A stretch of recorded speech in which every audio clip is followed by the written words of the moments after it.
13 अप्रैल 2025 को पुरी स्थित जगन्नाथ मंदिर में कुछ ऐसा हुआ जिसने देश भर में डर का माहौल पैदा कर दिया था। दरअसल 13 अप्रैल को जगन्नाथ मंदिर के शिखर पर लगे एक ध्वज को लेकर उड़ते हुए एक चील को देखा गया था। सोशल मीडिया पर यह वीडियो काफी वायरल भी हुआ था। वीडियो में रिकॉर्ड की गई यह घटना पुरी में आए तूफान के दौरान हुई थी। कई लोग इस घटना को किसी आपदा के आने का संकेत मान रहे थे। इसके बाद देश में क्या हुआ यह तो सभी को पता है। कुछ ही दिन बाद 22 अप्रैल को पहलगाम में हुए आतंकी हमले में निर्दोष हिंदुओं ने अपनी जान गंवाई। तो वहीं 6 मई को भारत सरकार द्वारा ऑपरेशन सिंदूर की शुरुआत की गई। वैसे भी जगन्नाथ मंदिर कलयुग के अंत को लेकर अक्सर चर्चा में बना रहता है और वहां पिछले कुछ सालों में ऐसी घटनाएं हुई हैं जो भविष्य में होने वाले किसी भयंकर अनिष्ट की ओर संकेत करती हैं। जगन्नाथ मंदिर हिंदुओं के प्रमुख तीर्थ स्थानों में से एक है। धरती का वैकुंठ और कलयुग का धाम कहे जाने वाले इस मंदिर में भगवान कृष्ण के जगन्नाथ स्वरूप, उनके भाई बलभद्र और बहन सुभद्रा की पूजा की जाती है। यह भी कहा जाता है कि भगवान कृष्ण के देह त्यागने के बाद जब उनका अंतिम संस्कार किया गया तो उसमें उनका हृदय नहीं जला था। वह हृदय आज जगन्नाथ मंदिर में भगवान जगन्नाथ की मूर्ति में सुरक्षित रखा हुआ है।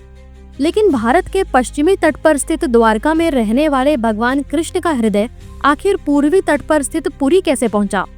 दरअसल महाभारत युद्ध के 36 वर्ष बाद श्री कृष्ण ने अपनी लीला समाप्त करके इस नश्वर संसार को छोड़ने का निश्चय किया।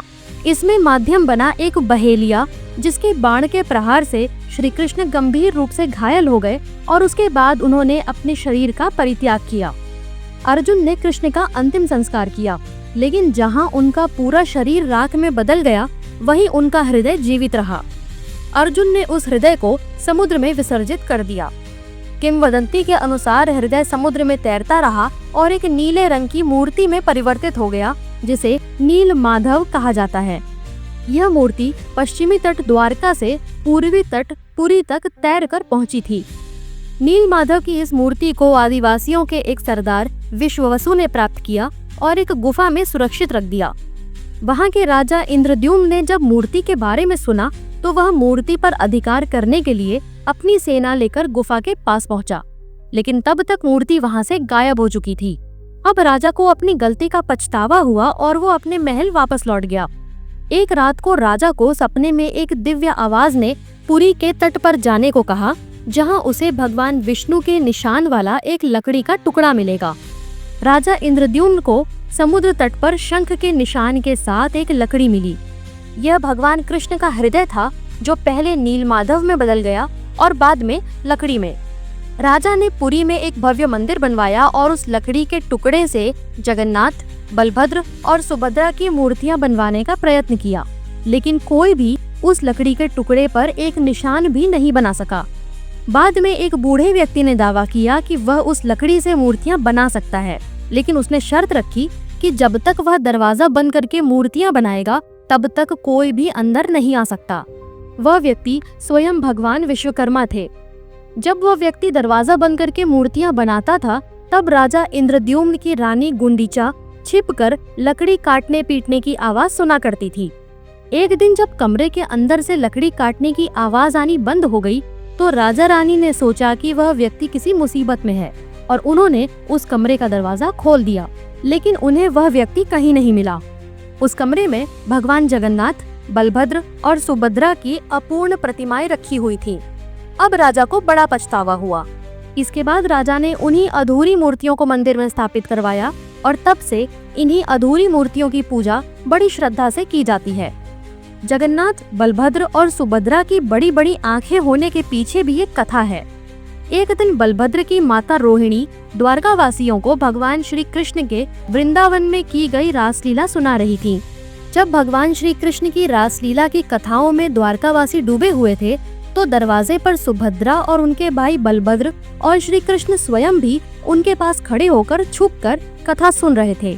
भगवान श्री कृष्ण की अनोखी कथाएं सुनकर तीनों की आंखें हैरानी से बड़ी हो गईं। उसी समय नारद मुनि भी धरती पर आए और वे तीनों भाई बहन को इस स्वरूप में देखकर भाव विभोर हो उठे। उनकी विनती थी कि सभी भक्त भगवान श्री कृष्ण और उनके भाई बहन के इस अनोखे रूप के दर्शन कर सकें। इसलिए जब विश्वकर्मा जी ने तीनों की मूर्तियों का निर्माण किया तो उनकी आँखों को बड़ा और सुंदर बनाया। मंदिर में मूर्तियां स्थापित करने के बाद से लेकर आज तक हर 12 साल के बाद नई मूर्तियां स्थापित की जाती हैं। यह नई मूर्तियां भी लकड़ी की होती हैं और अधूरी बनाई जाती हैं। मूर्तियों को बदलते समय जो सबसे जरूरी प्रक्रिया है वह है ब्रह्म पदार्थ यानी श्री कृष्ण के हृदय को नई मूर्ति में ट्रांसफर करना। यह सच में हृदय है या कुछ और, इसका पता आज तक किसी को नहीं चल सका है, क्योंकि जो पुजारी इसको हाथ में लेकर नई मूर्ति में ट्रांसफर करते हैं उनकी आंखों पर पट्टी बंधी होती है और हाथों पर मोटे दस्ताने होते हैं। वह उस चीज को छू कर महसूस नहीं कर सकते। पुजारियों का कहना है कि उन्होंने देखा तो कभी नहीं, पर यह चीज हाथों में पकड़ने पर ऐसा लगता है कि जिंदा खरगोश पकड़ लिया हो।